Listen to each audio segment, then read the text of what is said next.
All right, let's set the scene. Imagine you're out on a beautiful trail, just soaking in the wilderness. It's an amazing feeling, right? But there's something you absolutely have to remember every time you step into bear country. You're in their home. Simple as that.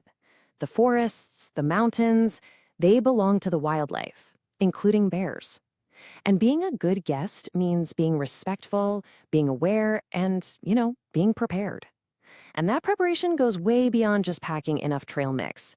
It's about knowing what to do if you have an unexpected run-in.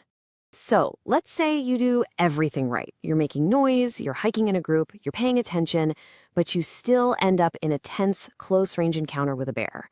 What's your plan B? What is that one tool that could prevent a tragedy for both of you? That tool is bear spray. Now, let's be super clear here. This is not a replacement for being smart and aware in bear country. It is your last line of defense, the most effective non-lethal tool you have for stopping an aggressive bear when everything else has failed.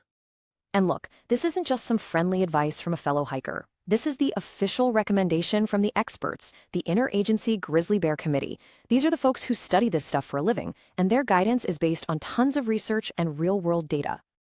And the numbers really do speak for themselves. Studies show that in over 90% of incidents, bear spray successfully stopped a bear's aggressive behavior. And more importantly, it prevented serious injury. When you stack it up against other methods, even firearms, bear spray consistently comes out on top for a positive, non-lethal outcome. Okay, so we know the experts recommend it, and we know it works. But what exactly is this stuff? How does it actually function? Let's break it down. So at its core, bear spray is basically a fire hose of hot pepper juice. It's made from a super concentrated form of capsaicin. That's the stuff that gives chili peppers their heat. When you spray it, it causes this massive temporary inflammation. The bear's eyes slam shut, it struggles to breathe, and its incredible sense of smell is just gone for a bit. This chaos gives you a critical window to get out of there safely. Now, this is absolutely crucial.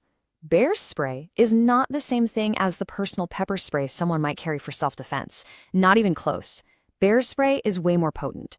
It's designed to shoot a much greater distance. We're talking 25, even 40 feet. And see that spray pattern? It comes out in a wide fog or cloud, not a thin stream. That's because you don't have time to aim perfectly at a charging bear. And maybe most importantly, it is specifically regulated by the EPA for use on bears. So when you're in the store, here is your mental checklist. First, it has to say bear spray or bear deterrent right on the can. Look for that EPA registration number. That's your proof. Make sure it has 1 to 2% capsaicinoids, it's at least 7.9 ounces, and has a minimum range of 25 feet. And please, for your own sake, check the expiration date. You do not want to rely on an expired can. Okay, so you bought the right can. Fantastic. But just owning it is only half the battle. Seriously, if you can't get to it in a couple of seconds, it might as well be back in your car. This is probably the most important part. An encounter happens fast. I mean, blink and you'll miss it fast. You won't have time to stop, drop your backpack, and start digging around. It has to be on your body, either in a hip holster or a chest holster, where your hand can find it instantly. And you really need to build that muscle memory, get comfortable with it. Practice pulling the canister out of the holster. Practice flicking off that safety clip with your thumb. You can even buy inert training canisters that just spray water so you can go through the whole motion. When the adrenaline is pumping, you want your body to just know what to do. All right, you've got the right spray, it's right on your hip, and you've practiced your draw. Now, what do you do in that moment of truth? Let's walk through the steps. First thing, get a solid grip and pop that safety clip off. Now, you're not aiming for the bear's eyes just yet. You're aiming a little bit down toward the ground in front of the charging bear. And don't wait until it's right on top of you. When it gets to about 50 or 60 feet away, give it a good 2 or 3 second burst. The goal is to create a big cloud of spray that it has to run through. If it keeps coming, give it another burst, this time aiming for the face. The second that bear backs off or turns, you start backing away slowly and get out of there. Do not run. And this is exactly why that wide fog pattern is such a game changer. The spray literally explodes out of the can at over 70 miles an hour, creating this massive expanding cloud.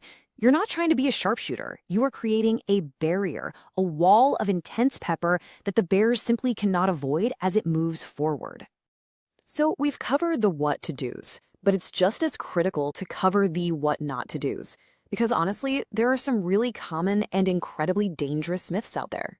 This is the single biggest mistake people make. I'm going to say it again. Bear spray is not like bug repellent. You do not, under any circumstances, spray it on yourself, your tent, your backpack, or anywhere around your campsite to keep bears away. And here's why that's so dangerous. The oily, spicy residue left behind actually has a pretty strong smell, and a bear's curiosity might just get the better of it. It can actually attract them to your camp to investigate the strange smell, so it can do the exact opposite of what you want. So let's just run through these one more time, nice and clear. Never spray it on your gear. Never leave a canister in a hot car. It can literally explode if it gets over 120 degrees. Keep that safety clip on until the very moment you intend to spray. Don't put your life in the hands of an expired can. And, like we talked about, never ever think personal pepper spray will do the job. So if you remember nothing else, remember this. It's a deterrent, meant to be used during an encounter. It is not a repellent to be used before an encounter. Getting that right could literally save your life. Look, at the end of the day, carrying bear spray is about being responsible for your own safety out there. You now know what to buy, how you should carry it, and when and how to use it. So the last step, well, that's on you. Are you actually willing to practice so that when every second counts, you're ready? Visit us at selfdefenseproductsllc.com. Thank you for trusting us with your safety.